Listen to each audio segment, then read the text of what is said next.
राधे रीझ अटपटी अति है। वो काय बात से रीझ है?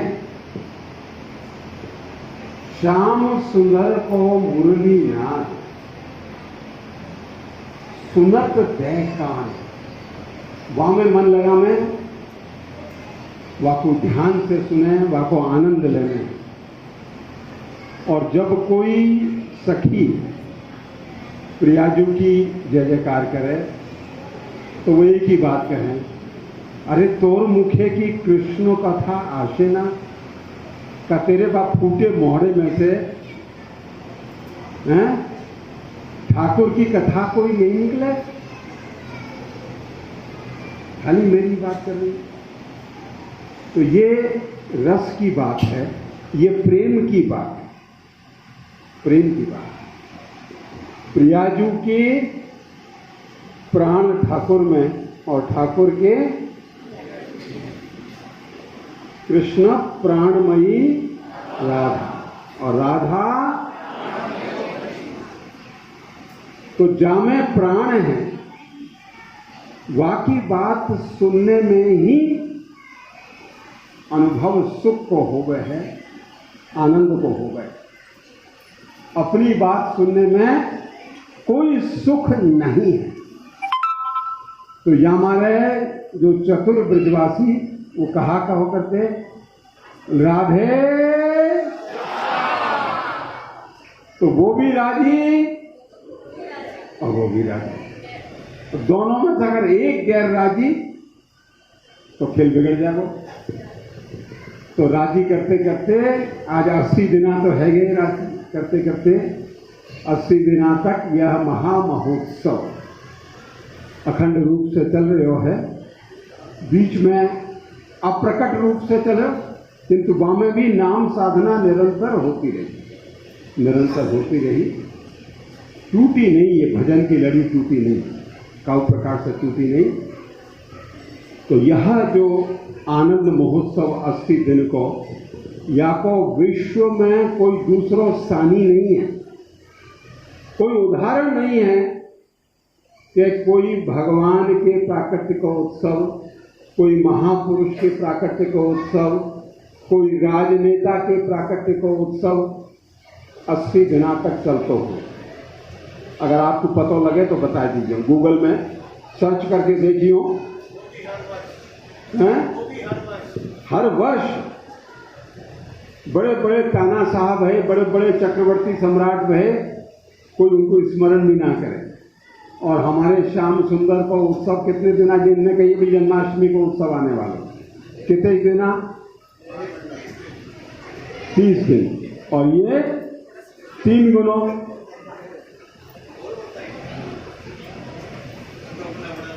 तो वो 30 और ये 80, तो अनुपात कितनों बैठे हो? 2.5 गुना तो कम से कम है ही, 2.5 गुनी बात है। तो ये अद्भुत बात है। तो यह जो बात है वह जिन प्रभु की बात है वो है पुरुषोत्तम, पुरुषोत्तम। और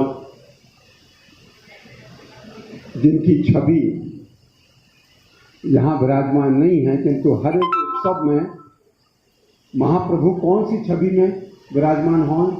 अधिकांश षड्भुज रूप में, षड्भुज रूप में। तो वह पुरुषोत्तम रूप की छवि है, पुरुषोत्तम रूप की छवि है। ऊर्ध्व बाहु करे भये हैं, बाहु की वर्ण छटा हरे रंग की, बीच के बाहु 2 उनमें मुरली धारण कर रखी है, श्याम वर्ण की है, नीलमणि की सी आभा है उनमें। और 2 नीचे जो बाहु हैं उनमें दंड और कमंडल और सुवर्ण वर्णो हेमांग, वो श्री गौरांग महाप्रभु की उपस्थिति वहां में दर्शन है। तो ये तीनों कौन हैं? ये तीनों एक विग्रह में हैं और यह पुरुषोत्तम है, पुरुषोत्तम जो ऊर्ध्व बाहु करके धनुष बाण धारण करके विराजमान हैं, वह है मर्यादा पुरुषोत्तम। कौन है वो? मर्यादा पुरुषोत्तम। जो वंशी बजा रहे हैं वो कौन से? वो लीला पुरुषोत्तम। और जो दंड कमंडल हाथ में लेके दर्शन दे रहे हैं वो कौन है? प्रेम पुरुषोत्तम। प्रेम पुरुषोत्तम। तो ये पुरुषोत्तम कैसे कहलाए? पुरुषोत्तम कैसे कहलाए? तो कछु भगवान के भी कछु श्रेणी है, कि कछु ग्रेडेशन है, कि ये कछु सुपीरियर हैं, ये कछु इंफीरियर हैं। भगवान के अवतार तो बहुत हैं, बहुत रूप में दर्शन दिए, किंतु यही तीन पुरुषोत्तम क्यों कहलाए? मर्यादा पुरुषोत्तम, लीला पुरुषोत्तम और चौथा पुरुषोत्तम कोई है? कोई नहीं। अवतार तो अनेक हैं। भागवत की मानो तो कम से कम 27 अवतार हैं, किंतु पुरुषोत्तम 3 ही है। वाको रहस्य केवल एक ही बात में है कि वो ही पुरुष उत्तम है जो जीवन को आनंद की दिशा में ले चले। आनंद की दिशा में ले चले। जो भी पहुंच जाओगे तपस्या करके, किंतु आनंद नहीं।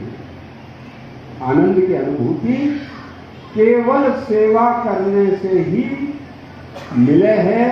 या को प्रमाण कहा है, या को प्रमाण है तुम,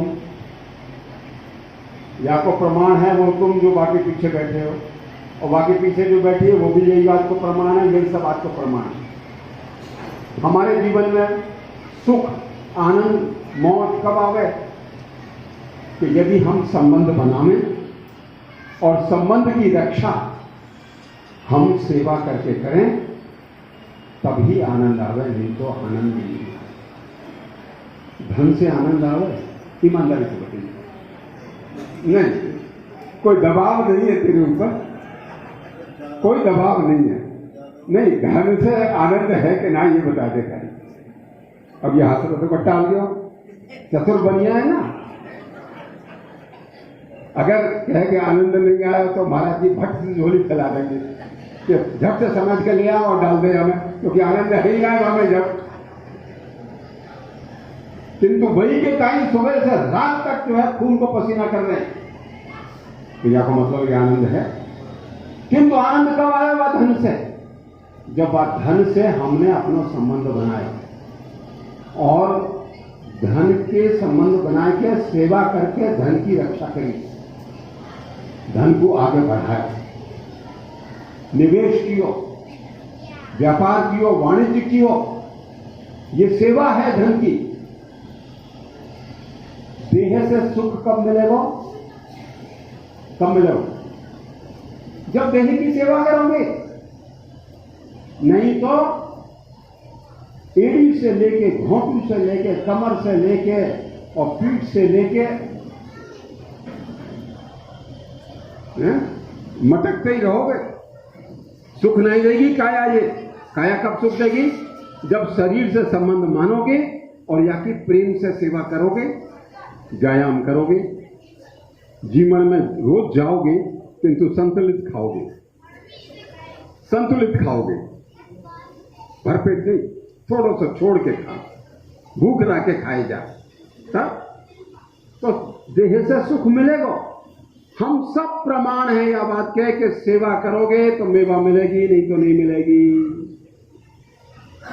वही के टाइम वो परम पुरुष एक उत्तम कार्य करने के टाइम या धराधाम पे अपने साकेत को छोड़ के और अयोध्या में उतर आए।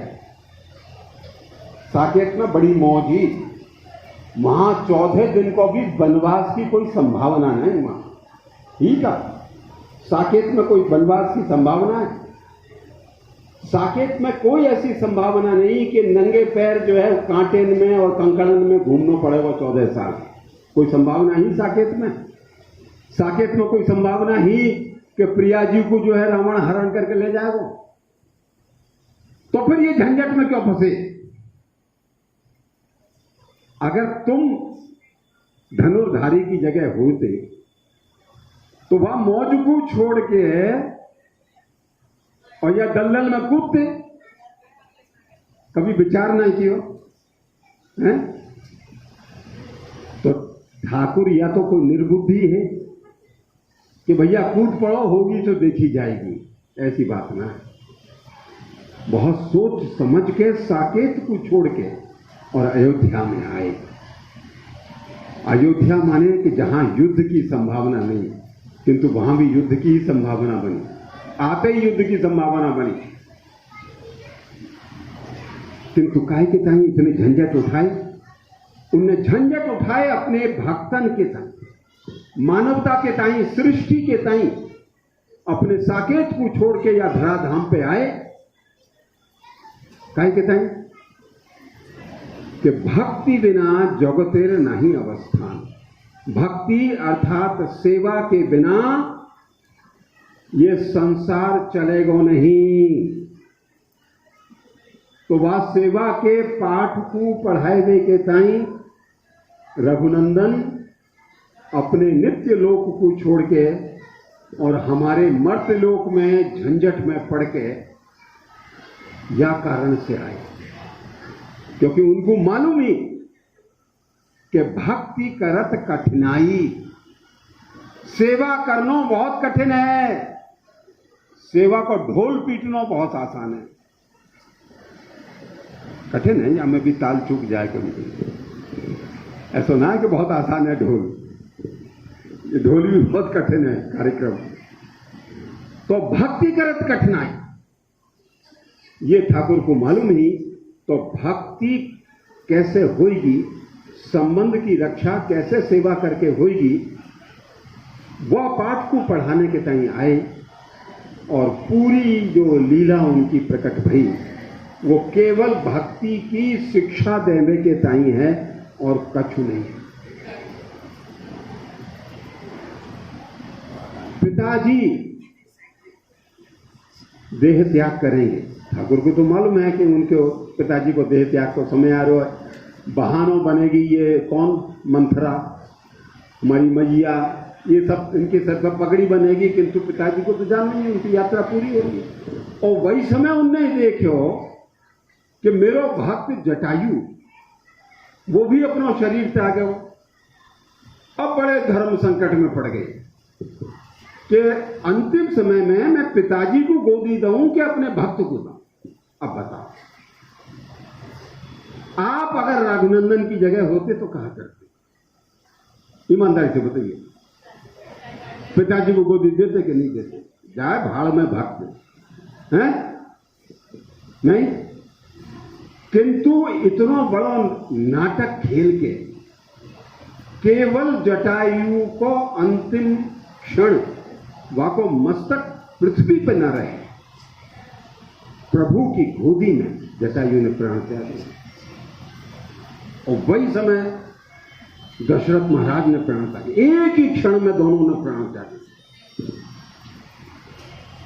तब प्रभु ने बताई है कि भक्ति करनो कठिन खेल है, कठिन खेल है। ये मोह माया से चले ना है, मोह माया से काम ना चले।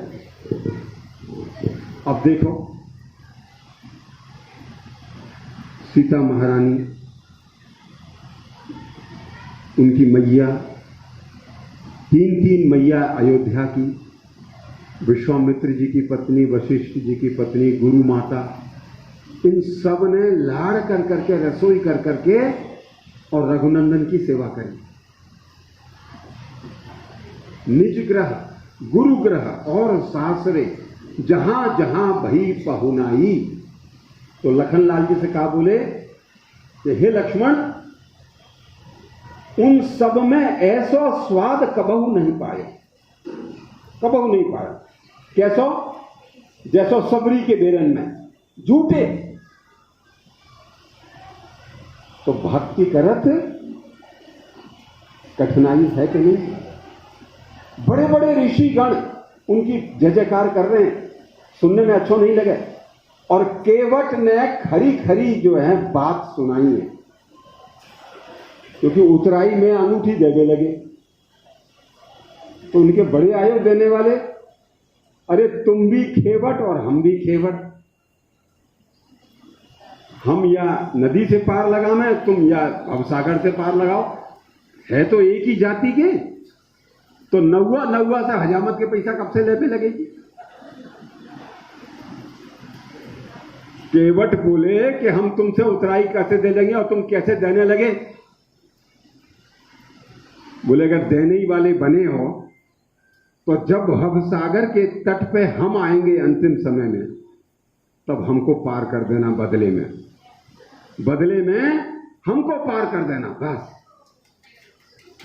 तो केवट मीत कहे सुख माने, बड़े प्रसन्न होए, बड़ी खरी खरी सुनाइए खरी खोटी, तो प्रसन्न भये हैं, प्रसन्न भये। तो भक्ति करत कठिनाई, तो भक्ति सिखाने के तई आए कि भक्ति कैसे होवे, सेवा कैसे होवे।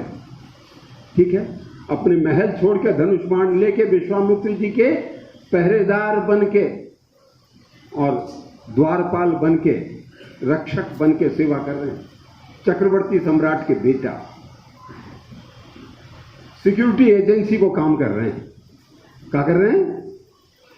विश्वामित्र जी ने दशरथ जी से कही अपनी सिक्योरिटी एजेंसी हमें दे दो, ताड़का सुबाहु फलाने ढिमके हमको बड़ो तंग कर रहे हैं। तो भक्ति करत कठिनाई, तो मर्यादा में सिखाई भक्ति, किंतु भक्ति सिखा तो दी नहीं, किंतु जीवन में कैसे उतरे तो मुश्किल है।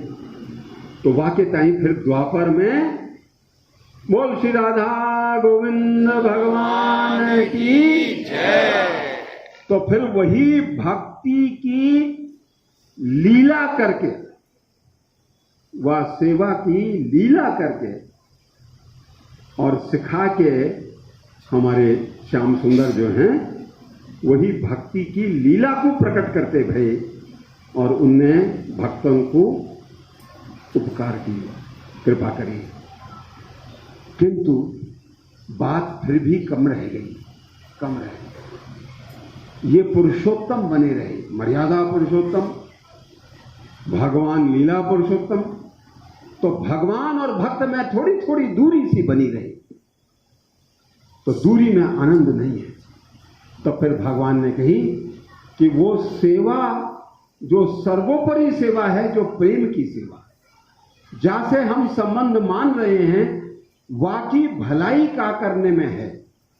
यदि वो काम हम करें तो वो प्रेममयी भक्ति है, वो सेवा है।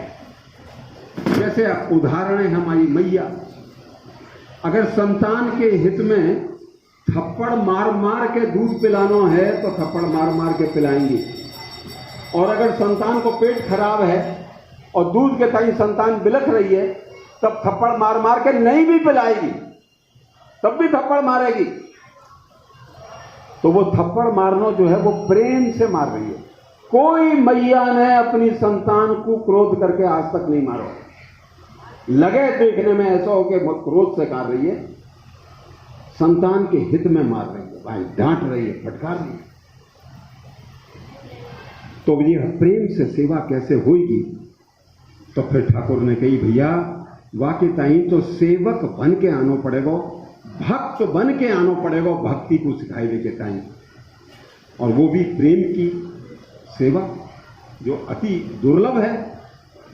तो फिर कलयुग पावनावतार श्री गौरांग महाप्रभु की जय। तो फिर वही मर्यादा पुरुषोत्तम, वही लीला पुरुषोत्तम और प्रेम पुरुषोत्तम बन के धराधाम पे आए, और उनकी कृपा प्रसाद को हम 80 दिन से बांट रहे हैं।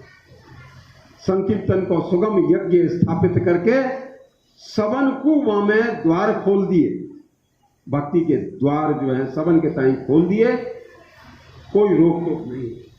जो महारास रात्रि में चोरी से है, तो अब संकीर्तन महारास में तो छूट पट्टी है, छूट पट्टी। किंतु यह तीनों पुरुषोत्तम जो है, जो एक विग्रह में हैं, हमको इनको अतो पतो नहीं चलता। यदि कोई एक ना हो, वो एक कौन है? इनके बारे में बताए वे बात। तो इन पुरुषोत्तमन के बारे में कौन बता सके हैं?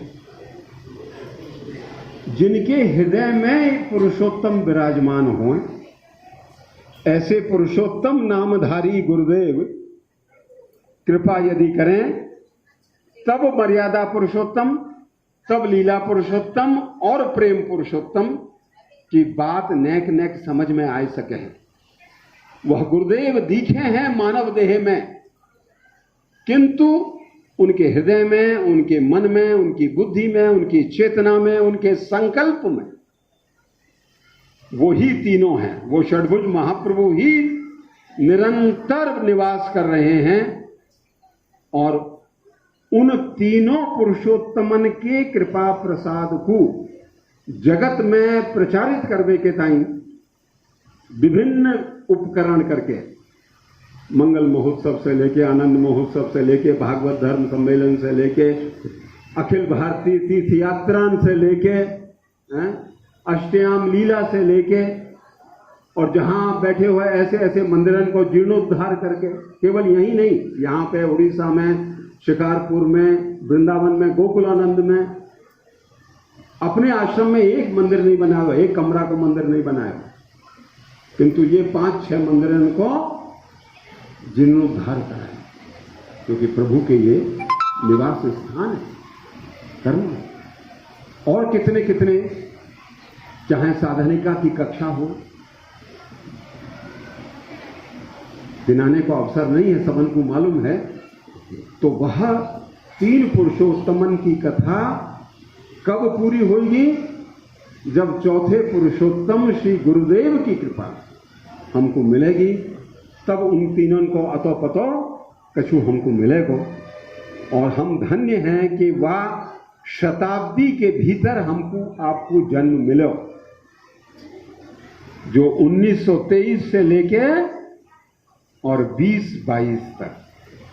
तो आज के दिना गुरुदेव के आविर्भाव की 100वीं जयंती है, 100वीं जयंती है। बोल सदगुरुदेव भगवान की जय।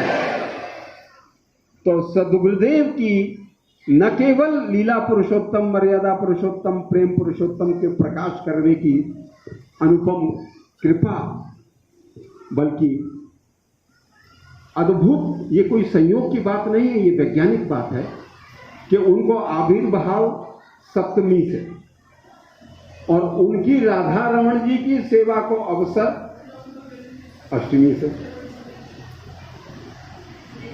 अष्टमी से कारण क्या है? कारण क्या है?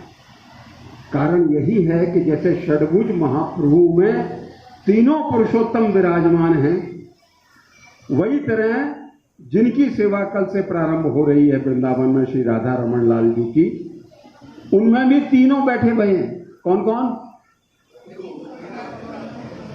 अजी तुम तो हंस रहे हो, नहीं हम गलत बात कह रहे हैं क्या? नहीं गलत कह रहे हो तो हम चुप हो जाए? तो इनने हमारी बात पर मोहर लगाई है।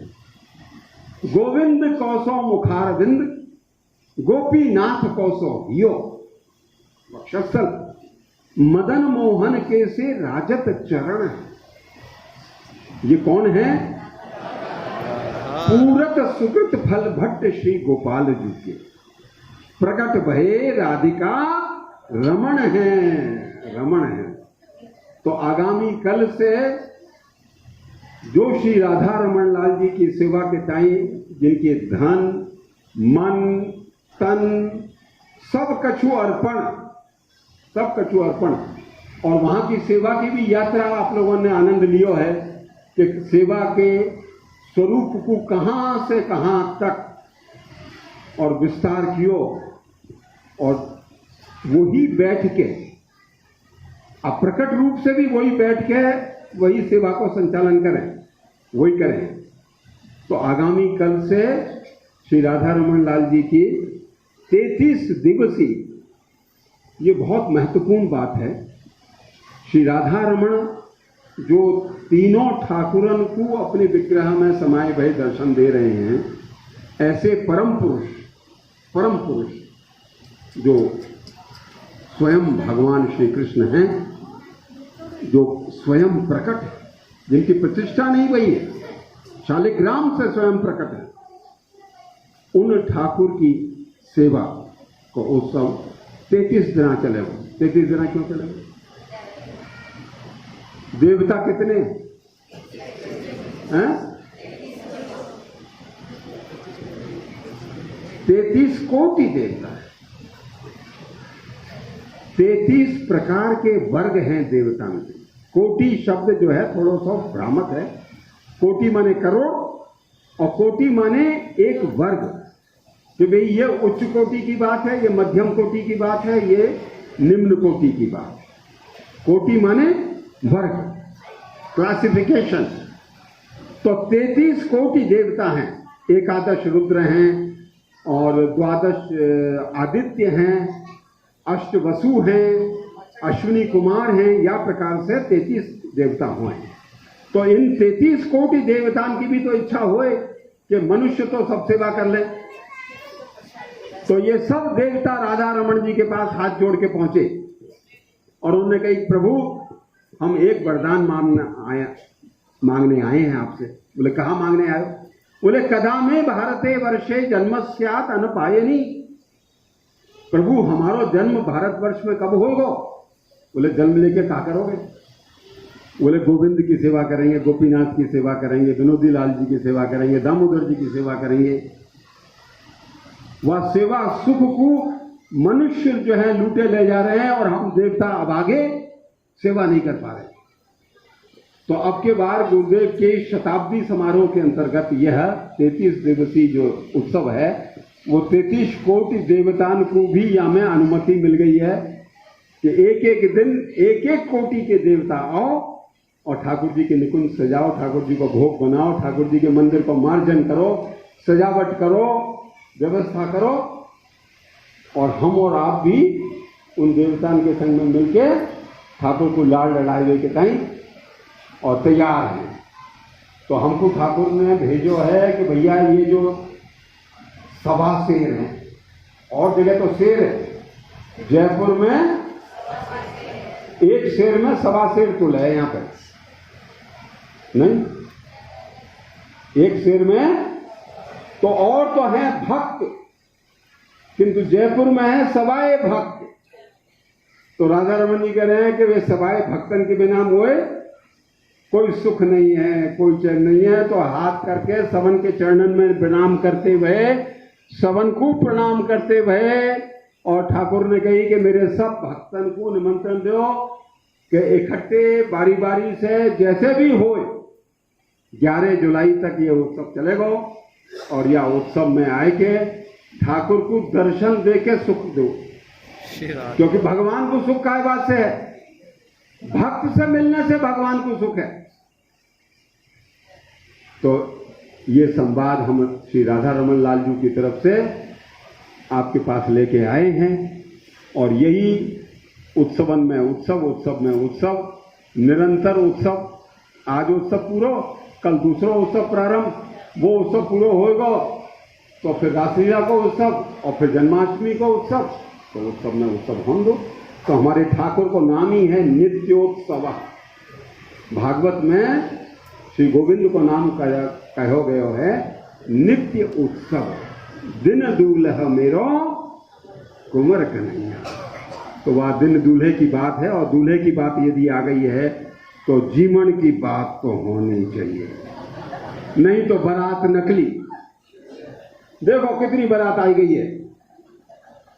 तो घराती कौन से यहाँ पे?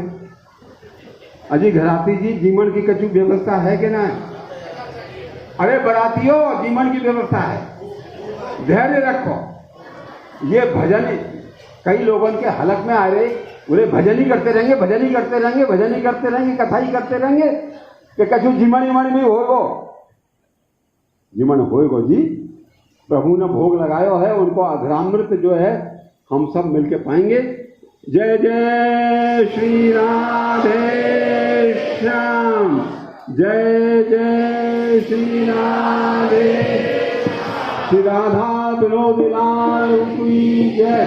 श्री राधा गोविंद भगवान की जय। श्री राधा श्याम सुंदर भगवान की जय। श्री राधा दामोदर लाल की जय। मदन मोहन लाल की जय। श्री राधा रमण लाल जू की जय। श्री गोकुलानंद भगवान की जय। निताई गौर हरि बोल। प्रचादी प्रारंभ हो गई है। जिनको भी